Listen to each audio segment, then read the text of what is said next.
التجني نتاع بوزبير.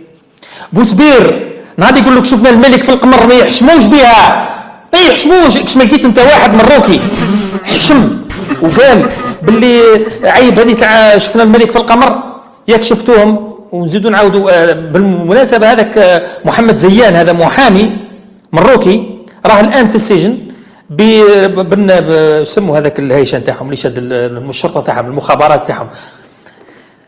المهم حطوه في الحبس رماه في السجن. المهم هذاك المحامي اللي راه في السجن هذا من المحامين ومن الناس اللي قالوا شفنا الملك في القمر، ما حشموش قالوها في الفضائيات وقالوها في الدنيا كامل باللي شافوا الملك محمد الخامس لابس طربوش وشافوه في القمر. ما حشموش كي يقولوا كيما هذه. ما يحشموش انهم يقولوا باللي محمد الخامس بال في الريزرفوار تاع الطياره قلعت كان ما فيهاش الكيروزان. قالوا له ما فيهاش الكيروزان وقيل في السماء، قالوا قيل بال فيها ولا بزق عليها ولا من هذا النوع وقلعت. ما يحشموش كي يحكوا حكايه كيما هذه، ما يستحوش.